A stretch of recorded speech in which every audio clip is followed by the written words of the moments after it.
ایک پیغام جو ہر دل میں اجالا کر دے،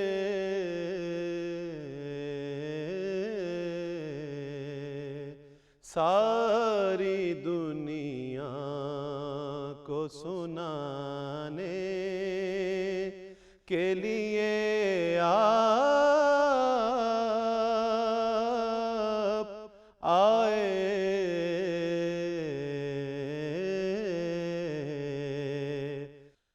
بسم اللہ الرحمن الرحیم،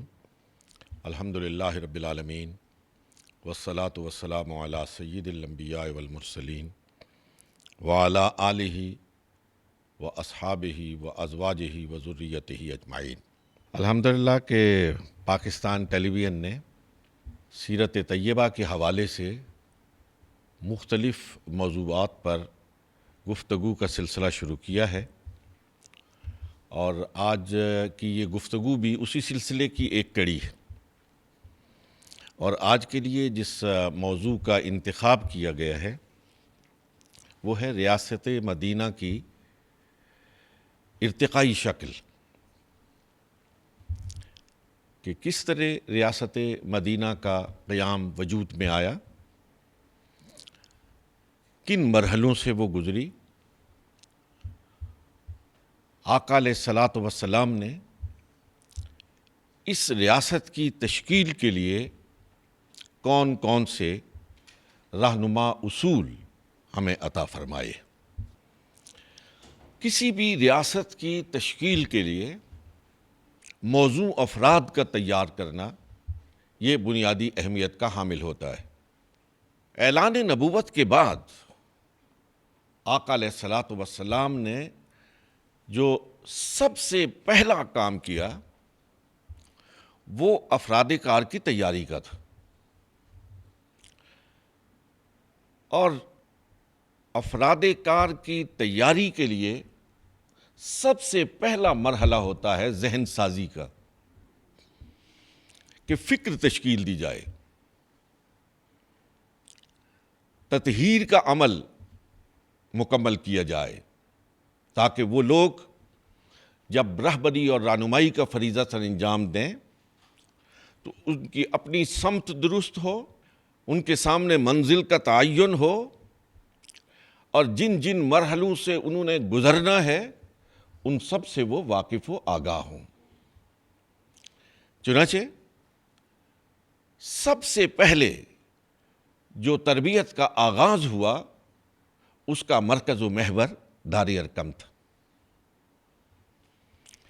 یہ پہلا اصول دیا میرے آقا و مولا، ہم سب کے آقا و مولا جناب محمد الرسول اللہ صلی اللہ علیہ وسلم نے، کہ کسی تنظیم سازی کے لیے، کسی بڑے ادارے کی تشکیل کے لیے، کسی ریاست کی تشکیل کے لیے سب سے پہلی اور بنیادی ضرورت کسی ایسے ادارے کا قیام ہوتا ہے جہاں ذہن سازی کا عمل مکمل کیا جائے۔ چنانچہ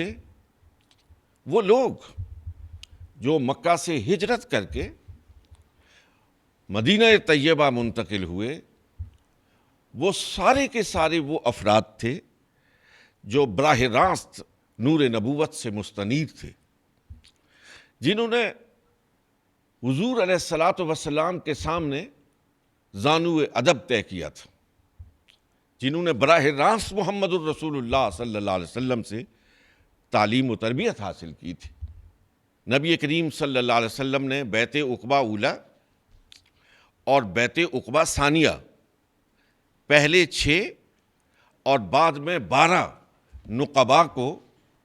مدینہ طیبہ منتقل کیا، تاکہ وہاں آپ علیہ الصلاۃ والسلام اور آپ کے صحابہ، دیگر صحابہ کے پہنچنے سے پہلے، اور وہاں ایک ریاست کی بنیاد ڈالنے سے پہلے ذہن سازی کا عمل مکمل کیا جائے، تعلیم کا اور تربیت کا مرحلہ طے کیا جائے۔ انہوں نے مدینہ جا کر لوگوں کے نگاہوں کے زاویوں کو بدل کے رکھ دیا، ان کی سوچ کو بدل کے رکھ دیا، ان کی فکر کی تطہیر ایسی کی کہ پھر جب محمد الرسول اللہ صلی اللہ علیہ وسلم مدینہ طیبہ میں تشریف لائے تو پھر وہاں کی میجارٹی نے، وہاں کی اکثریت نے آپ کو سر آنکھوں پر بٹھایا۔ سب سے پہلے مدینہ طیبہ میں بھی پہنچ کر، اور یہ آپ کا پہنچنا تھا مدینہ کے نواح میں قباء کی بستی، جو سب سے پہلا کام کیا میرے آقا و مولا جناب محمد الرسول اللہ صلی اللہ علیہ وسلم نے، وہ بھی ایک مرکز اجتماع کا تھا، ایک مرکز تعلیم و تربیت کا تھا۔ چنانچہ وہاں بھی سب سے پہلے آپ نے قباء کی بستی تعمیر کی۔ لَمَسْجِدٌ أُسِّسَ عَلَى التَّقْوَىٰ مِنْ أَوَّلِ يَوْمٍ أَحَقُّ أَن تَقُومَ فِيهِ، سب سے پہلا کام اس مرکز تعلیم و تربیت کا تھا۔ مجھے آپ کو تمام مسلم حکمرانوں کو حضور علیہ الصلوۃ والسلام کی سیرت طیبہ اس جانب ان کی توجہ مبذول کرتی ہے کہ ریاست کی تشکیل کے لیے کسی مرکز تعلیم و تربیت کا ہونا بنیادی اہمیت کا حامل ہوتا ہے۔ مدینہ طیبہ پہنچنے کے بعد جو نبی کریم رؤوف الرحیم علیہ الصلوۃ والسلام کو سب سے مشکل پیش آئی تھی، وہ تھی کہ ایک طرف سے مہاجرین وہاں پہ آئے تھے جن کا مدینہ طیبہ میں کوئی تعلق واسطہ نہیں تھا، کوئی رشتہ داری نہیں تھی، اور وہ پھر اپنا سارا ساز و سامان، مال و منال سب کچھ مکے میں چھوڑ کے آئے تھے۔ اور دوسری طرف مدینہ طیبہ کے انصار تھے، جو وہاں کے مقامی لوگ تھے، جو زراعت پیشہ تھے، جو کاشتکار تھے، جو تجارت پر مکمل کنٹرول رکھتے تھے۔ اب اس صورتحال میں کہ ایک طرف مکے کے لوگ ہیں اور دوسری طرف مدینہ طیبہ کے یہ انصار ہیں، ان کی یگانگت کے لیے، ان کی باہم شناسائی کے لیے کیا اہتمام کیا جائے؟ چنانچہ اس چشم فلک پیر نے یہ منظر دیکھا کہ حضور نبی کریم صلی اللہ علیہ وآلہ وسلم نے اس کے لیے وہ طریقہ کار اختیار فرمایا، وہ انداز اور وہ اسلوب اختیار فرمایا جو تاریخ میں ہمیشہ سنہرے حروف کے ساتھ چمکتا ہے اور چمکتا رہے گا، اور اس کو تاریخ میں مواخات کا نام دیا گیا۔ کیا حسن تدبیر تھی کہ نبی کریم صلی اللہ علیہ وسلم نے ایک مہاجر کو اور ایک انصاری کو باہم بھائی بنا دیا، اور یہ رشتہ اخوت ایسا تھا جس کو نبی کریم صلی اللہ علیہ وسلم نے قائم کیا تھا۔ اس لیے ان لوگوں کے نزدیک اس کی اہمیت بے حد تھی کہ یہ بھائی چارہ، یہ اخوت خود نبی علیہ الصلوۃ والسلام نے ہمارے درمیان قائم کی ہے۔ اس اخوت کے ذریعے جہاں یگانگت قائم ہوئی، وہاں مکے سے آنے والے بے مال و منال مہاجرین مکہ کے لیے معاش کی راہیں بھی کھل گئی۔ تو اس مواخات مدینہ سے جناب نبی کریم صلی اللہ علیہ وآلہ وسلم نے دو نتیجے حاصل کیے، دو مقاصد حاصل کیے۔ ایک تو مہاجرین مکہ کا جو معاشی معاملہ تھا اس کا حل فرمایا۔ یہ رہنما اصول بنتا ہے کہ جس جگہ آپ کوئی ریاست قائم کرنا چاہتے ہیں، اگر وہاں پر مختلف اذہان کے لوگ، مختلف معاشرت کے لوگ، مختلف طبقات کے لوگ بستے ہوں، تو سب سے پہلا کام وہاں کی تنظیم سازی کرنے والوں کا یہ بنتا ہے کہ ان کے درمیان یگانگت پیدا کریں اور ان کی معاشی آسودگی کے لیے تدابیر اختیار کریں۔ میرے آقا و مولا جناب محمد الرسول اللہ صلی اللہ علیہ وآلہ وسلم نے مدینہ طیبہ میں مواخات کے ذریعے یہ پہلی اینٹ رکھی۔ آپ سبھی جانتے ہیں کہ مکہ میں ایک تو نو مسلم تھے جو اسلام قبول کر گئے، یہود بستے تھے، نصارہ بستے تھے، اور دیگر قبائل بھی آباد تھے۔ ان سارے قبائل کو ایک تسبیح میں پرونا اور ایک امیر کی بالادستی قائم کرنا،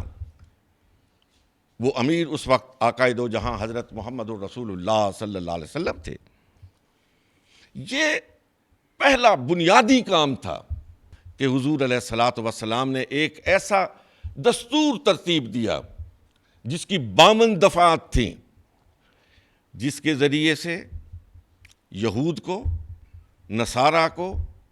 اوس کو، خزرج کو اور دیگر تمام قبائل کو ایک رسی میں باندھ کر رکھ دیا۔ اور اس میں سب سے کمال یہ تھا کہ ان تمام قبائل نے اس معاہدے کے ذریعے نبی کریم صلی اللہ علیہ وسلم کی بالادستی کا اقرار کر لیا تھا، اور اس دستور کے ذریعے مدینہ کی ریاست کی پہلی خشت رکھی گئی، پہلی بنیاد رکھی گئی۔ دوسری جو بڑی بنیاد بنی اس ریاست مدینہ کی تشکیل میں اور اس کو آگے بڑھانے میں، وہ صلح حدیبیہ تھی، جو بظاہر اس وقت کے لوگوں کو بھی اور شاید تاریخ پڑھنے والے عام طالب علم کو بھی مسلمانوں کی شکست نظر آتی تھی، لیکن قرآن نے اسے فتح مبین قرار دیا۔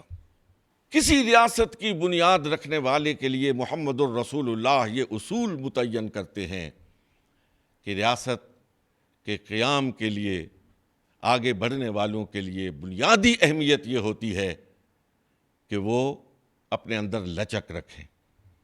ان کے اندر فلیکسیبلٹی ہونی چاہیے، اور کسی بڑے مقصد کے لیے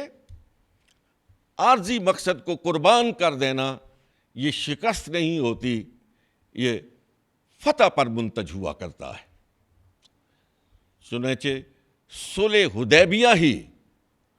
فتح مکہ کے لیے بنیاد بنی کہ جب کافروں نے صلح حدیبیہ میں کیا گیا معاہدہ توڑ ڈالا تو محمد الرسول اللہ صلی اللہ علیہ وسلم کو یہ موقع ملا کہ پھر وہ مکے کی طرف روانہ ہو۔ پھر آپ نے، تاریخ نے، اس چشم فلک پیر نے یہ منظر دیکھا کہ نبی کریم صلی اللہ علیہ وسلم جو 10 سال پہلے رات کی تاریکی میں صرف 2 تھے، غار ثور میں تشریف فرما تھے۔ پہلی جو مردم شماری کرائی گئی مدینہ طیبہ میں، اس میں سارے مرد و زن کو ملا کر جو تعداد بنتی تھی وہ زیادہ سے زیادہ 600 بنتی تھی، لیکن محمد الرسول اللہ صلی اللہ علیہ وسلم مکہ کے پہاڑوں سے نیچے اتر رہے تھے تو 1.5 لاکھ قدسی صفت انسان آپ کے ہم رکاب تھے۔ اس عظیم مدبر کی سیاست، فکر اور فراست کو دیکھیں کہ جنگیں لڑی گئیں، سرایا ہوئے، غزوات ہوئے، اور ایک تحقیق کے مطابق اس میں کل جو جانیں گئیں وہ 1400 کے لگ بھگ تھی، جن میں 600 کچھ اوپر نیچے مسلمان تھے اور 800 اور کچھ اوپر نیچے کافر تھے۔ 1400 لوگوں کی جانوں کے اس دنیا سے چلے جانے کے بعد کم و بیش 1.5 لاکھ مربع میل زمین پر اسلام کا پھریرا لہرا رہا تھا۔ یہ سوال کیا جاتا ہے کہ رسول اللہ صلی اللہ علیہ وسلم نے جو ریاست مدینہ کے لیے اصول متعین فرمائے، کیا وہ چربہ تھا عیسائیت کا یہودیت کا یا اس وقت جو دیگر وہاں پہ عرب میں رسوم و رواج پائے جاتے تھے ان کو اخذ کر لیا تھا۔ میں انتہائی اختصار کے ساتھ آپ کی توجہ اس جانب مبذول کرانا چاہتا ہوں کہ نبی کریم صلی اللہ علیہ وسلم نے جو ریاست مدینہ کی تشکیل دی تو اس میں جو سابقہ امم ہیں ان کے جو اچھے اصول تھے، جو دیر پا اصول تھے، جن کو اللہ رب العالمین تا قیام قیامت قائم رکھنا چاہتے تھے، حضور علیہ الصلوۃ والسلام نے ان کو قبول کرنے میں دریغ نہیں کیا۔ آپ کو مختلف سزاؤں میں اس کی جھلک ملے گی کہ جو سزائیں پہلی اقوام و ملل میں موجود تھیں، حضور علیہ الصلوۃ والسلام نے معمولی سی ترمیم اور اضافے کے ساتھ ان کو قبول فرمایا ہے۔ اسی طرح جو مدینے کے، مکے کے، عرب کے، حجاز کے رسوم و رواج تھے اس وقت، ان رسوم و رواج کو بھی بالکل لیا رسول اللہ نے مسترد نہیں فرمایا ہے، بلکہ ان میں سے جو معاشرے کے لیے مفید تھے، جو بہترین تھے، جو مفاد عامہ کے لیے ضروری تھے، رسول اللہ صلی اللہ علیہ وسلم نے ان کو اختیار فرمایا، اور جو معاشرے کے لیے مفید نہیں تھے، نقصان دہ تھے، ان کو رد فرما دیا۔ عزیز طلباء اور طالبات، آپ نے اگر اس موضوع سے متعلق کوئی سوال پوچھنا ہو تو میں حاضر ہوں۔ میرا یہ سوال ہے کہ جدید ریاستی ادارے ہیں، اس کا کیا تصور ہوگا ریاست مدینہ میں؟ میں اس کو ایک مثال سے آپ پہ واضح کرتا ہوں کہ قرآن اور ریاست مدینہ اپنے ہر باشندے کے ساتھ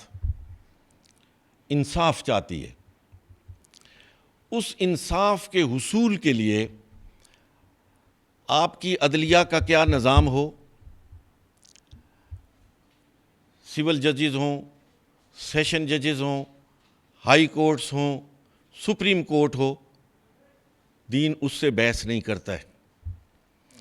وہ الٹیمیٹ انصاف چاہتا ہے کہ جو رعایا کو ملے وہ انصاف ہو۔ اس کے لیے آپ ادارے کس طرح وجود میں لاتے ہیں وہ اس سے بحث نہیں کرتا ہے۔ جو آپ کا شورائی نظام ہے، آپ ہاتھ کھڑا کر کے لوگوں کی رائے لیں، آپ پرچی کے ذریعے رائے لیں، ریاست مدینہ اس سے بحث نہیں کرتی ہے۔ ریاست مدینہ یہ کہتی ہے کہ ہر شخص کی رائے کا احترام کرنا چاہیے، وہ رائے کے حصول کا طریقہ کیا ہو وہ آپ زمانے کے مطابق اور آج کا جو ترقی یافتہ زمانہ ہے اس کی روشنی میں جو بھی متعین کرنا چاہیں وہ کر لیں، لیکن الٹیمیٹلی ہر شخص کو آزادی رائے کا حق حاصل ہونا چاہیے۔ اور اقبال نے غالباً اسی جانب اشارہ کیا تھا کہ تیری نگاہ ناز سے دونوں مراد پا گئے، عقل غیاب و جستجو، عشق حضور و اضطراب، شوکت سنجر و سلیم تیرے جلال کی نمود، اور فقر جنید و بایزید تیرا جمال بے نقاب، اور شوق تیرا اگر نہ ہو میری نماز کا امام، میرا رکوع بھی حجاب، میرا سجود بھی حجاب۔ وآخر دعوانا ان الحمدللہ رب العالمین۔ ایک مدت سے بھٹکتے ہوئے انسانوں کو